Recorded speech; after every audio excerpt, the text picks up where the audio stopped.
Hello friends, welcome to TEMS IAS Static, and we were studying about art and culture, Indian culture specifically, and how it got influenced, modified through the ages, through history. तो हमने देखा कि Neolithic culture का क्या impact पड़ा था. Then we saw the Harappan civilization and the culture and continuity from there. Then we studied about the Vedic culture. उसमें हमने early Vedic और later Vedic के बारे में पढ़ा था. अगर आपने ये सब नहीं पढ़ा है तो प्लीज़ जाके पढ़िए. इन सब का हमने इन्फ्लुएंस देखा था. And then we moved on to Jainism and Buddhism and how they impacted the Hindu culture and the Indian culture. एंड उसके बाद में हिंदुज़म में भी क्या क्या चेंजेस हुए वो हमने देखे थे. Okay, so we'll move on from here. और अभी हम देखेंगे कि फॉरेनर्स का क्या इम्पैक्ट पड़ा था.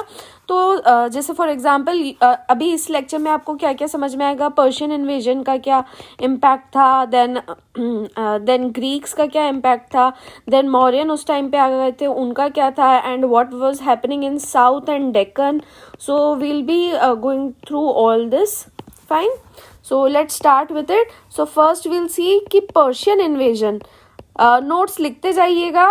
Persian invasion and its impact on Indian culture. Okay, तो अब क्या हुआ कि आपको पहले ही बताया कि जो 6th सेंचुरी BC का टाइम था उस टाइम पे कई सारे ट्राइबल स्टेट्स थे. नॉर्थ वेस्ट में ट्राइबल स्टेट्स थे. तो इस वजह से वहाँ पे बहुत पॉलिटिकल डिसयूनिटी थी, क्योंकि कोई भी प्रॉपर स्टेट, या हमने देखा था स्टेट का कोई कंसेप्ट नहीं था, कोई किंगडम का कंसेप्ट नहीं था. Right, so there was disunity. तो इसका एडवांटेज किसने उठाया? इसका एडवांटेज उठाया अकेमेनिड रूलर्स ने. Achaemenid rulers. So they came from Persia, that is Iran. उस एरिया से आए थे. एंड इसके फाउंडर अकेमेनिड एम्पायर के कौन थे? Cyrus, he was the founder.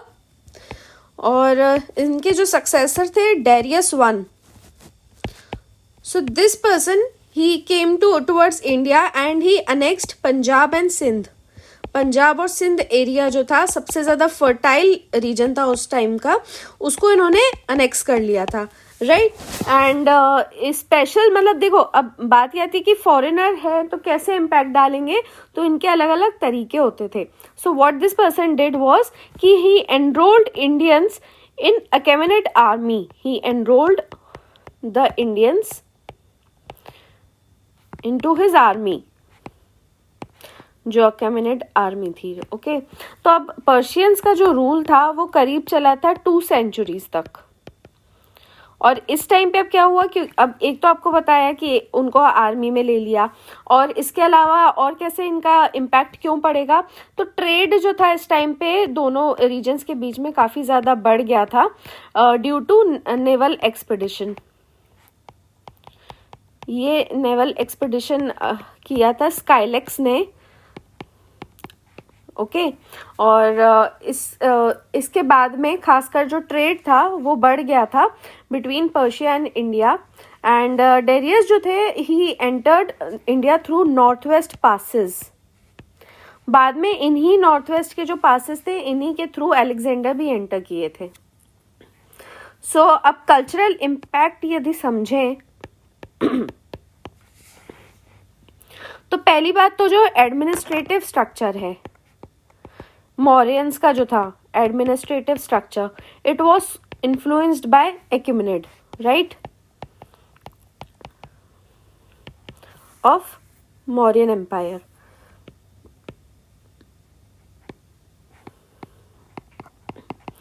And एक पर्शियन टाइटल रहता था सत्रप.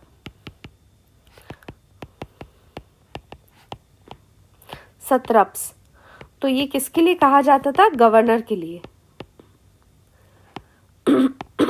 सो this was also used by Indian provincial governors. इसको ये क्षत्रप बोलने लगे थे. तो जो यहाँ के प्रोविंशियल गवर्नर्स थे वो इसको इस सेम टर्म को यूज करते थे. Also what were the other impact, तो जो उनकी स्टाइल ऑफ राइटिंग थी वो आई थी. There was a new style of writing known as Kharoshthi.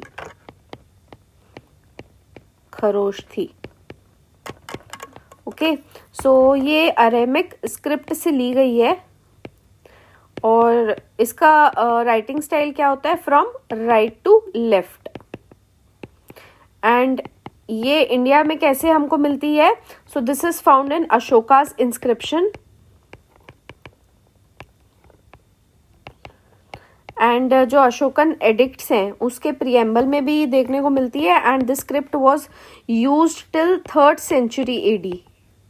3rd century AD तक ये स्क्रिप्ट यूज की जाती थी, right.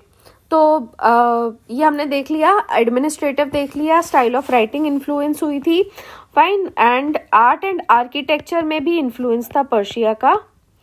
How Mauryan art was influenced. So there are the monolithic pillar edicts of Ashoka,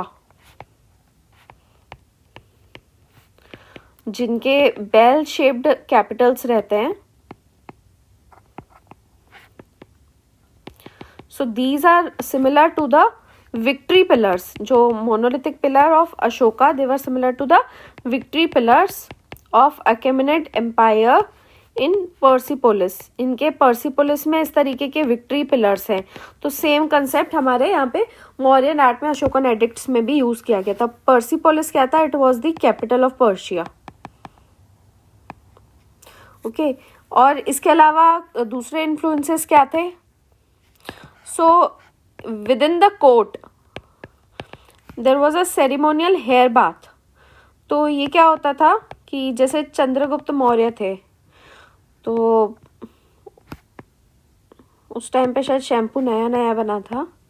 तो व्हाट दे वुड डू कि केवल birthday पे, मतलब so this was a ceremony. तो on his birthday there would be a ceremonial hair bath and this thing was taken from Achaemenid empire. I don't know why they took this thing specifically. And then there was influence of Zoroastrianism. तो Zoroastrianism जो था वो उस time का religion था, ancient Iranians का. Okay, तो उस टाइम का रिलीजन था. तो अर्थशास्त्र में अब ये चीज़ लिखी गई है कि whenever the king has to consult a physician और an ascetic, he should sit in a room where sacred fire is kept. तो there should be a sacred fire in room जहाँ पे king wants to consult a physician और an ascetic, right. मतलब doctor या कोई भी आपको पीर बाबा से कुछ भी पूछना करना है तो एक वहाँ पे सीक्रेट फायर होनी चाहिए. तो this fire is treated holy in Zoroastrianism. तो ये चीज़ भी वहाँ से इन्फ्लुएंस हुई थी. ओके, तो this was a nice write up on Persian art and Persian influence. Fine. So next we'll see Greek invasion. Greek invasion कहाँ से आए थे, मैसेडोनिया. और इसका इन्फ्लुएंस क्या हुआ इंडियन कल्चर पे. Okay, so what happened in 4th century BC. इस टाइम पे ग्रीक्स और Persian they were fighting for supremacy over West Asia. इनका आपस में चल रही थी fight for supremacy over West Asia. तो इसमें कौन जीता, एलेक्जेंडर जी आ गए इस टाइम पे. तो Alexander was from Macedon and he won. He conquered Asia Minor, जिसको अभी टर्की वाला जो रीजन है वो. And he then conquered Iraq, Iran. He kept moving eastwards towards India. उनकी जो नज़र थी बेसिकली वो इंडिया पे थी because it was known as a land of fabulous wealth. Fine. तो अब उस टाइम पे क्या हुआ लेकिन प्रॉब्लम कि जो अलेक्जेंडर की आर्मी थी that refused to invade India because they had heard about the strength of Nanda's.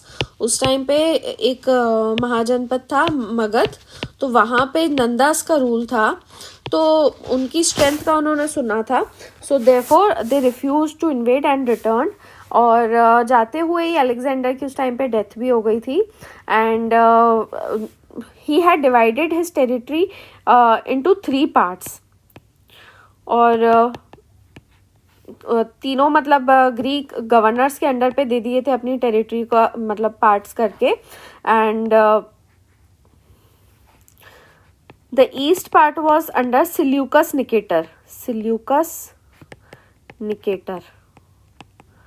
Okay, तो अब इम्पैक्ट क्या पड़ा था ग्रीक इन्वेजन का? इम्पैक्ट यदि देखें कल्चर पे, तो this was the first time that Europe got close to India.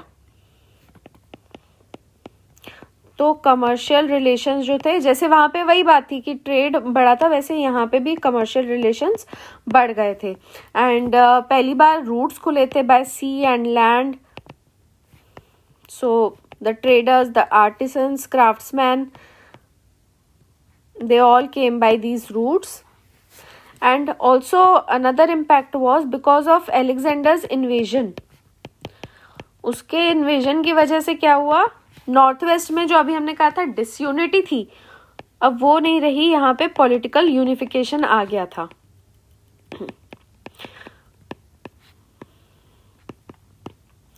And this gave actually Chandragupta Maurya the reason कि he was able to easily annex, आसपास की जो भी टेरिटरीज थी उसको ईजिली अनेक्स कर लिया था चंद्रगुप्त मौर्य ने।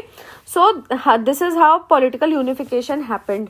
ओके, तो आपसे ये भी पूछा जा सकता है कि मतलब ग्रीक इन्वेजन के क्या फायदे हुए, राइट? तो उसमें ये सब चीजें आएगी कि देयर वाज डिसयूनिटी, और इसकी वजह से किस तरीके से चंद्रगुप्त मौर्य ने यूनिफाई किया, and obviously there was the influences, cultural influences, तो वो आप इसमें बताएंगे, right? And Chandragupta Maurya he defeated Seleucus also, and he got area up to Afghanistan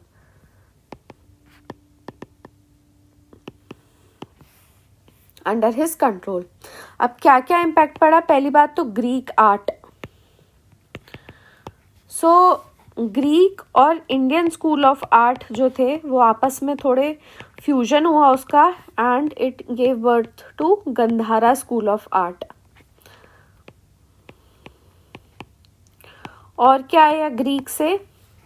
the art of making well shaped gold and silver coins, gold और silver coins बनाने का art. ये as it is आपको याद रखना है, Gandhara school of art, coins का, right? ये सारी चीजें वर्ड्स जो हैं एज इट इज याद रखने हैं। Then there was influence on astrology as well, and जो सोशल और इकोनॉमिक कंडीशन थी उस टाइम पे इंडिया में, उसका भी हमको जानकारी मिलती है ग्रीक अकाउंट से।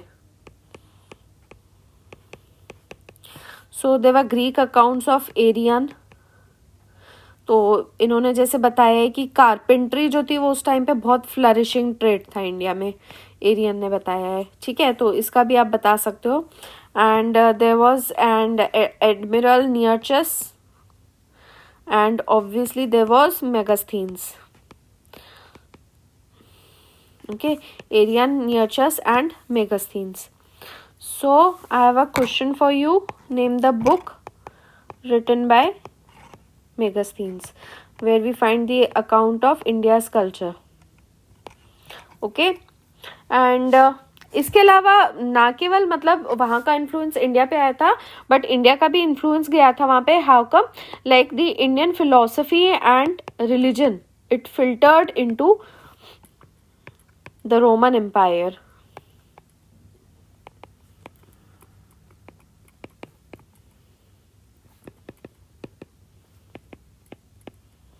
Okay,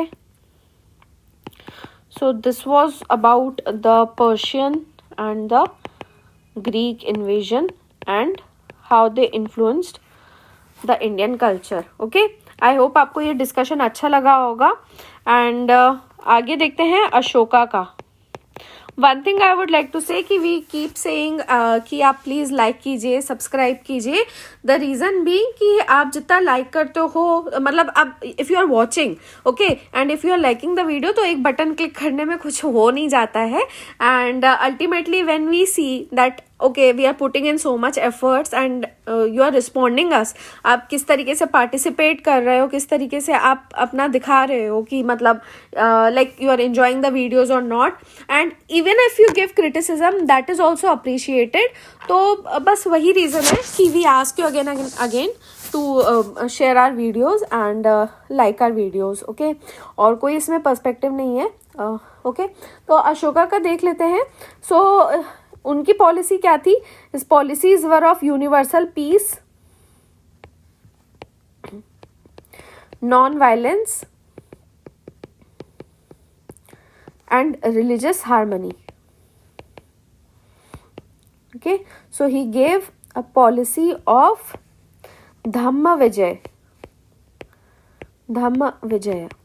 आप देखो इस तरीके से कैजुअल वर्ड्स जो हैं वो कोई भी लिखेगा आंसर में, like the peace, non violence and harmony, but how would it make a difference when you write the answers? You have to use such terms. Okay, तो his policy was of Dhamma Vijay, that is the conquest through Dhamma. Dhamma is the Pali form of dharma. Okay, and this इसके बारे में कुछ धम्मा के बारे में 13th major rock edict में भी लिखा हुआ है. So this is another question for you. What does this edict says and where is it? Okay, and then he was a true humanist. So his dhamma was based on social responsibility. मतलब what he preached that कि all the people they have they had responsibility towards Brahmins, and they should obey the elders, and they should abstain from killing.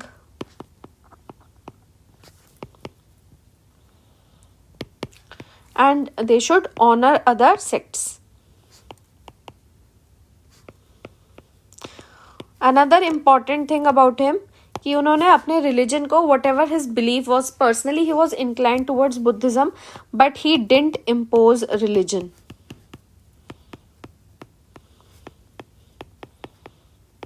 So his 12th major rock edict says this thing, that honor other sects. Fine. Now edicts found on stone pillars and rock, वो बहुत ही remarkable चीज़ है अशोका के time की. The edicts on pillars and rocks, मतलब basically he communicated his thoughts, his ideas through them. मतलब वो public तक अपने क्या आइडियाज पहुंचाना चाह रहे थे, तो वो इन पिलर और रॉक एडिक्ट्स के थ्रू करते थे. Then there was the concept of Dhamma Yatras actually Dhamma Yatras, and the tools were for the furtherance of Dhamma, वही धम्म का प्रचार करने के लिए. So according to this we understand that basically उन्होंने जो सोशल रिस्पॉन्सिबिलिटी या धम्म विजय की बात की थी कि धर्म के ऊपर ज़्यादा फोकस किया था. So there was one Dhamma, there was one language, that is Prakrit, and one script, that is Brahmi script. So these were the reasons for political unification.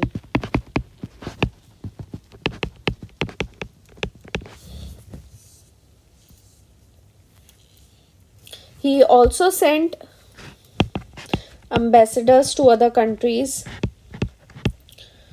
like to the Greek kingdoms and West, Sri Lanka, Central Asia, and एक और अब important चीज़ इस time पे क्या हुई थी, हालांकि जितना कह रहे थे कि मतलब सम्मान देने की बात, ओबे करने की बात एल्डर्स को and respecting other religions, but still at this time the varna system it became dominant form of social organization. Fine. Now if you talk about the art and architecture of this time, तो अशोक, ये माना जाता है that Ashoka he built 84,000 stupas to commemorate the events of Buddha's life.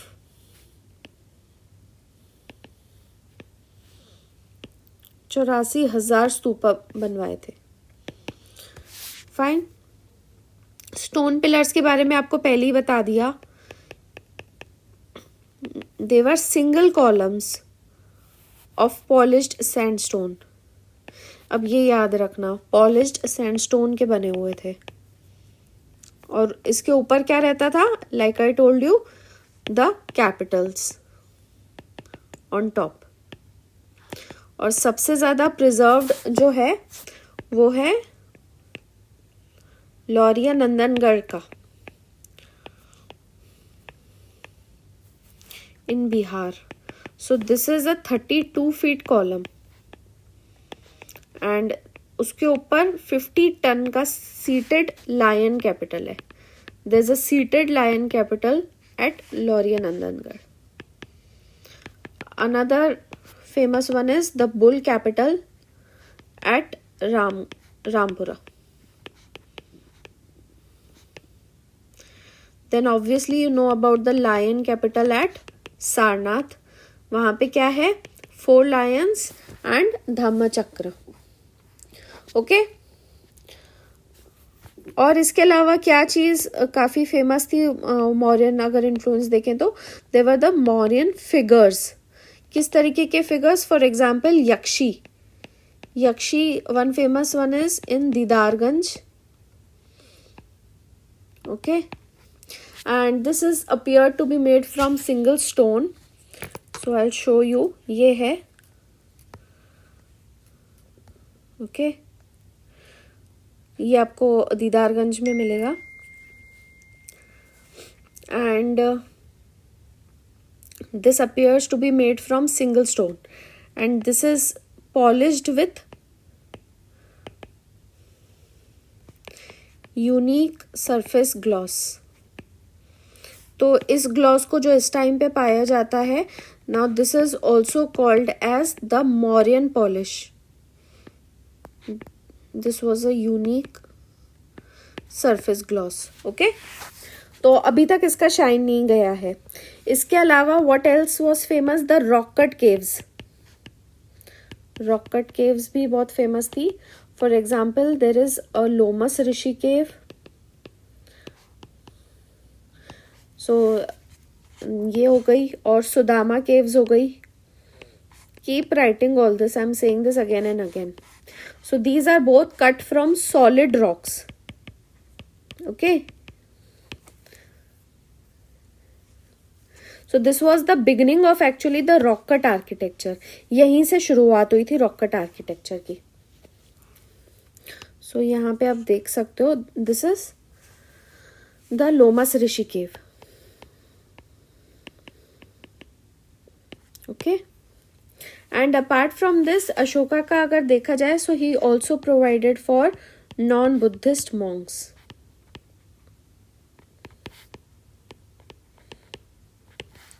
मतलब ये इन सब से पता चलता है कि how much he did for other religions as well.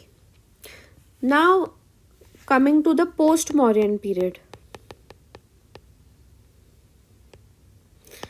Late me remind you again, हम यहाँ पे हिस्ट्री नहीं पढ़ रहे हैं. We are only studying it with the perspective of culture. तो पोस्ट मॉर्यन में अभी हम देखेंगे कि जब ग्रीक्स आए थे, देन देवर शाकास, जो भी फॉरेनर्स आए थे, they got absorbed in the society at this period, in this period. Okay. Parthians थे, कुशनास थे, तो they got absorbed in the Indian society and they were given the status of Kshatriyas. तो ये जो पीरियड चला था, ये चला था मेनली 200 BC से लेके 3rd century AD तक का. Now many of them, the foreign rulers, they adopted Vaishnavism. Okay, for example, एक बेसनगर पिलर्स इंस्क्रिप्शन है, बेसनगर पिलर इंस्क्रिप्शन. तो वहाँ पे हिलियोडोरस जो है, he was an ambassador of Greek ambassador of Antialcidas. Okay, Heliodorus. तो he has described himself as Bhagavata, that is the worshipper of Vishnu. Okay, और तो एक रेफरेंस हिलियोडोरस का मिलता है वैष्णविज्म का. Then if you see the Kanishka's coins, Kanishka जो कुशना रूलर था, तो उसके जो कॉइन्स है, तो they have the figurine of Shiva on them. Okay, and another ruler, Kushana ruler, his name was Vasudev. तो वासुदेव नाम था.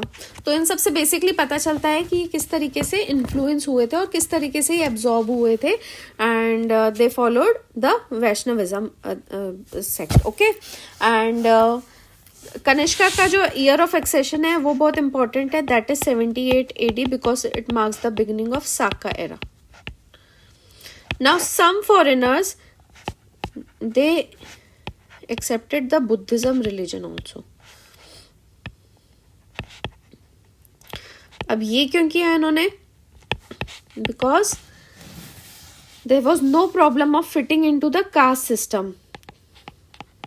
बुद्धिज्म बना ही इसलिए था क्योंकि कास्ट सिस्टम से दूर जाना था, तो इसलिए कई सारे फॉरेनर्स ने बुद्धिज्म को एक्सेप्ट कर लिया था. For example Menander. Okay, and even Kanishka also served the Buddhist. Okay, now question is कि ये महायान और इसमें हमने देखा था कि दोनों अलग हो गए थे, तो ये महायान और हीनयान क्यों अलग हुए थे? Mahayana is also known as the great wheel and Hinayan is known as the small wheel or lesser wheel. Actually the problem was कि ओरिजिनल फॉर्म जो था बुद्धिज्म का, it was too abstract. It was too abstract for foreigners. So therefore they advocated a simpler form. And क्या difference था महायान की जो worship रहती थी? They believed in image worship and rituals and Bodhisattva. Bodhisattva क्या होते थे? They were believe to be incarnation of Buddha. Okay, and Mahayana for example it received the patronage of Kanishka. Okay, तो कनिष्का ने फोर्थ बुद्धिस्ट काउंसिल को कन्वीन किया था. ये सारी चीजें जो है आपसे स्टेट पीसीएस में भी काफी पूछी जाती हैं, so this would prepare you for that also. अच्छा, एंड हीनयान में क्या अंतर था? हीनयान में क्या था? ये ओरिजिनल फॉर्म ऑफ बुद्धिज्म था. Okay, now if we see the art and sculpture of this time.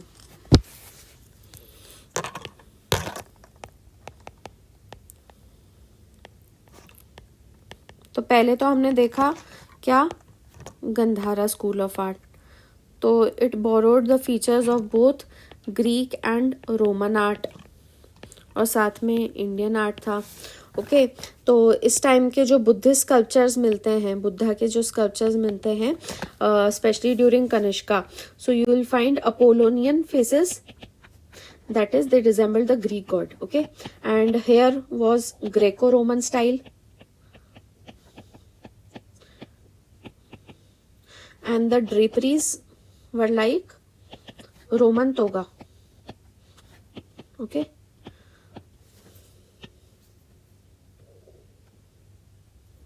so this is the Roman toga, not choga, it is toga. Okay, तो ये क्यों हुआ था? गंधारा स्कूल ऑफ आर्ट क्यों आया था? Because the artisans they came from different countries and from different schools, so they came together. Now second was the Mathura school of art. तो Mathura school of art हालांकि पहले इंडिजिनस था, but this also got influenced by invasions. Okay, so इसमें जैसे आपको क्या मिलेगा, terracotta और रेड सैंडस्टोन के बने हुए, टेराकोटा और रेड सैंडस्टोन का यूज मिलेगा आपको. And they have Shaka Kushana influence.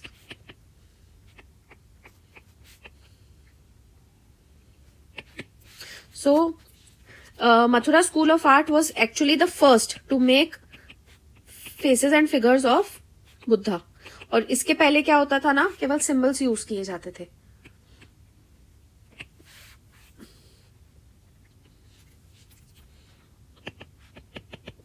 Folklores भी इस टाइम पे काफी प्रिविलेंट हुई थी, जैसे कि जातक कथाएं आपने पढ़ी भी होंगी. So they were drawn on the rock faces. Okay, इसके अलावा स्टैचूज ऑफ महावीर भी मिलते हैं. So we can end this lecture over here.